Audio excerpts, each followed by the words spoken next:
السلام علیکم۔ کیسے ہیں آپ سب؟ امید ہے آپ سب لوگ خیریت سے ہوں گے۔ تو آج ہم پیر کامل کی ایپیسوڈ 22 سٹارٹ کریں گے۔ اس وقت رات کے 10 بجے تھے جب وہ سینما سے باہر نکل آیا تھا۔ اس کے ہاتھ میں اب بھی پاپ کارن کا پیکٹ تھا اور وہ کسی گہری سوچ میں ڈوبا ہوا پاپ کارن کھاتے ہوئے سڑک پر چل رہا تھا۔ آدھا گھنٹہ تک سڑکیں ناپتے رہنے کے بعد اس نے ایک بہت بڑے بنگلے کی گھنٹی بجائی۔ صاحب، کھانا لگاؤں؟ لاؤنج میں داخل ہونے پر ملازم نے اسے دیکھ کر پوچھا۔ نہیں، اس نے نفی میں سر ہلاتے ہوئے کہا۔ دودھ؟ نہیں۔ وہ رکے بغیر وہاں سے گزرتا چلا گیا۔ اپنے کمرے میں داخل ہو کر اس نے دروازہ بند کر لیا۔ کمرے کی لائٹ آن کر کے وہ کچھ دیر بے مقصد ادھر ادھر دیکھتا رہا، پھر باتھ روم کی طرف بڑھ گیا۔ شیونگ کٹ نکال کر اس کے اندر سے ایک ریزر بلیڈ نکال لیا اور اسے لے کر بیڈ روم میں آ گیا۔ اپنے بیڈ پر بیٹھ کر اس نے سائڈ ٹیبل پر پڑا ہوا لیمپ جلا لیا اور بیڈ روم کی ٹیوب لائٹ بند کر دی۔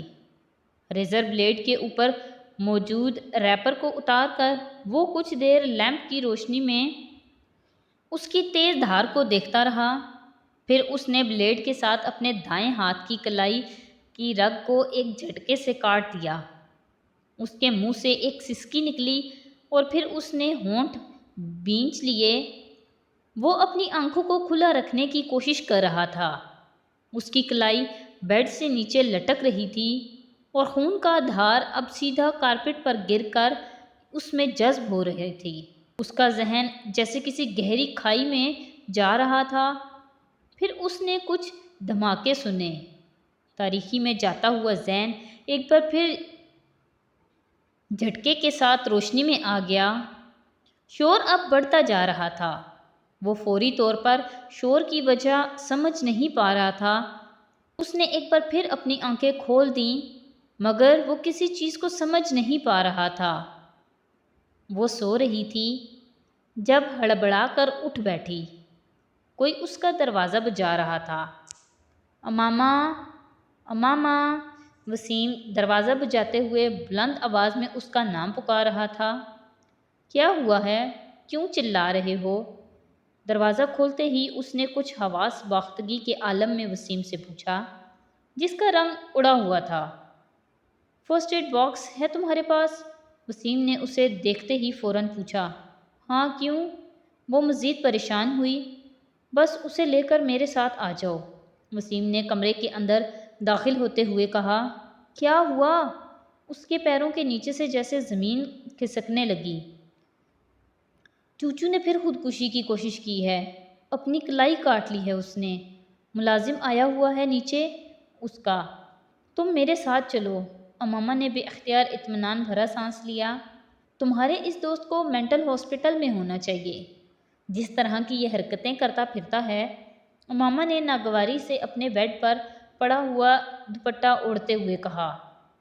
میں تو اسے دیکھتے ہی بھاگ آیا ہوں، ابھی وہ ہوش میں تھا، اس نے مڑ کر امامہ کو بتایا۔ وہ دونوں اب آگے پیچھے سیڑھیاں اترتے رہے تھے۔ تم اسے ہاسپٹل لے جاتے؟ امامہ نے آخری سیڑھی پر پہنچ کر کہا۔ وہ بھی لے جاؤں گا، پہلے تم اس کی کلائی وغیرہ تو باندھو، خون تو بند ہو۔ وسیم، میں اسے کوئی بہت اچھی قسم کی فرسٹ ایڈ نہیں دے سکتی۔ پتہ نہیں اس نے کس چیز سے کلائی کاٹی ہے اور زخم کتنا گہرا ہے۔ اس کے اپنے گھر والے کہاں ہیں؟ بات کرتے کرتے امامہ کو خیال آیا، اس کے گھر میں کوئی بھی نہیں ہے، صرف ملازم ہیں۔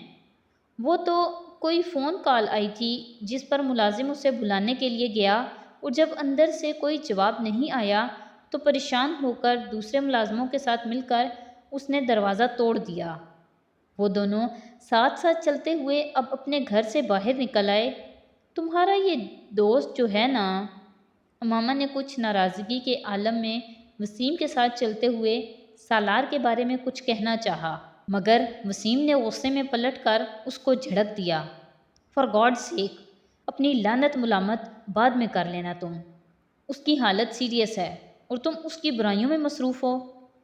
ایسی حرکتیں کرنے والوں کے لیے میرے پاس کوئی ہمدردی نہیں ہے۔ وہ دونوں اب سالار کے لاؤنج میں پہنچ گئے تھے۔ چند قدم چلنے کے بعد وسیم ایک موڑ مڑا اور کمرے کے اندر داخل ہو گیا۔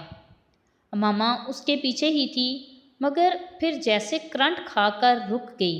دروازے سے اندر داخل ہوتے ہی سامنے قد آدم کھڑکیوں پر کچھ ماڈلز اور اسٹیکرز کی بڑی بڑی عریاں تصویریں اس طرح لگائی گئی تھیں کہ ایک لمحے کے لیے امامہ کو یوں لگا جیسے وہ تمام لڑکیاں حقیقی طور پر اس کمرے میں موجود ہیں۔ اس کا چہرہ سرخ ہو گیا۔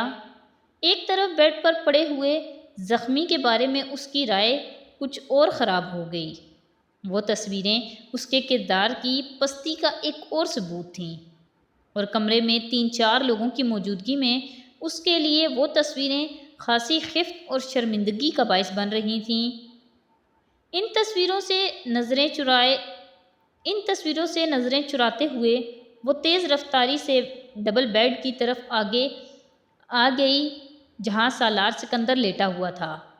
وسیم اس کے پاس بیڈ پر بیٹھا فرسٹ ایڈ باکس کھول رہا تھا، جبکہ امامہ کا بڑا بھائی سالار کی اس کلائی کو بیڈ شیٹ کے ایک لٹکے ہوئے کونے کے ساتھ دبا کر خون روکنے کی کوشش کر رہا تھا، جبکہ خود سالار نشے میں ڈوبے ہوئے کسی انسان کی طرح اپنا ہاتھ چھڑوانے کی کوشش کر رہا تھا۔ وہ وسیم اور وہاں ملازموں سے کچھ کہہ بھی رہا تھا۔ امامہ کے آگے بڑھتے ہی اس کے بڑے بھائی نے اس کرسی کو چھوڑ دیا جس پر وہ بیٹھے ہوئے تھے۔ اس کے زخم کو دیکھو، میں نے چادر سے خون روکنے کی کوشش کی ہے مگر میں کامیاب نہیں ہوا، انہوں نے اس کی کلائی امامہ کو تھماتے ہوئے کہا۔ امامہ نے کرسی پر بیٹھتے ہی اس کی کلائی کے گرد لپیٹا ہوا کونا ہٹایا۔ زخم بہت گہرا اور لمبا تھا، ایک نظر ڈالتے ہی اسے اندازہ ہو گیا تھا۔ سالار نے پھر ایک جھٹکے کے ساتھ اپنا ہاتھ کھینچنے کی کوشش کی، مگر امامہ مضبوطی سے کلائی کے کچھ نیچے سے اس کا بازو پکڑے رہی۔ وسیم، بس بینڈیج نکال دو، یہ زخم بہت گہرا ہے، یہاں کچھ نہیں ہو سکتا، بینڈیج کرنے سے خون رک جائے گا، پھر تم لوگ اسے ہاسپٹل لے جاؤ۔ اس نے ایک نظر نیچے کارپٹ پر جذب ہوتے خون پر ڈالی۔ وسیم تیزی سے فرسٹ ایڈ باکس میں سے بینڈیج نکالنے لگا۔ سالار نے بیڈ پر لیٹتے لیٹتے اپنے سر کو جھٹکا دیا اور آنکھیں کھولنے کی کوشش کی۔ اس کی آنکھوں کے سامنے اب دھندلاہٹ سی تھی، مگر اس کے باوجود اس نے اپنے بیڈ سے کچھ فاصلے پر بیٹھی ہوئی اس لڑکی اور اس کے ہاتھ میں موجود اپنے بازو کو دیکھا۔ کچھ مشتعل ہو کر اس نے ایک اور جھٹکے کے ساتھ اپنا ہاتھ اس لڑکی کے ہاتھ سے آزاد کرانے کی کوشش کی۔ ہاتھ آزاد نہیں ہوا، مگر درد کی ایک تیز لہر نے بے اختیار اسے کراہنے پر مجبور کیا تھا۔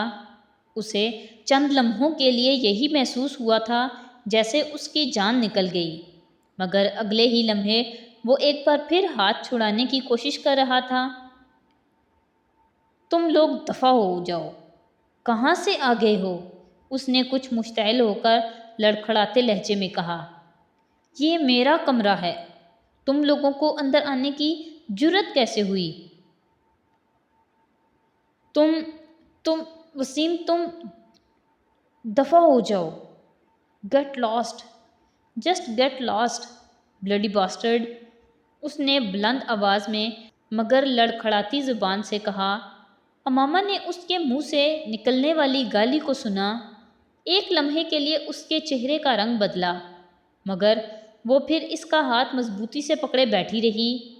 اس نے وسیم سے کاٹن لے کر کراہتے ہوئے سالار کی کلائی کے زخم پر رکھ دی جو ہاتھ کو کھینچنے اور ہلانے سے باز نہیں آ رہا تھا، اور وسیم کے ہاتھ سے لے کر لپیٹنا شروع کر دیا۔ سالار نے دھندلائی ہوئی آنکھوں کے ساتھ اپنی کلائی کے گرد کسی چیز کی نرمی کو محسوس کیا۔ کچھ بے بسی اور جھنجھلاہٹ کے عالم میں سالار نے اپنے بائیں ہاتھ کے زور سے اپنے دائیں ہاتھ کو چھڑانے کی کوشش کی تھی۔ دھندلائی ہوئی آنکھوں کے ساتھ اس کا آگے بڑھنے والا بایاں ہاتھ لڑکی کے سر سے ٹکرایا تھا۔ اس کے سر سے نہ صرف دوپٹہ اترا تھا بلکہ اس کے بال بھی کھل گئے تھے۔ امامہ نے ہڑبڑا کر اسے دیکھا جو ایک بار پھر اپنا بایاں ہاتھ آگے لا رہا تھا۔ امامہ نے اپنے بائیں ہاتھ سے اس کی کلائی کو پکڑے رکھا جبکہ دائیں ہاتھ میں پکڑی ہوئی بینڈیج چھوڑ کر اپنی قوت سے اپنا دایاں ہاتھ اس کے دائیں گال پر دے مارا۔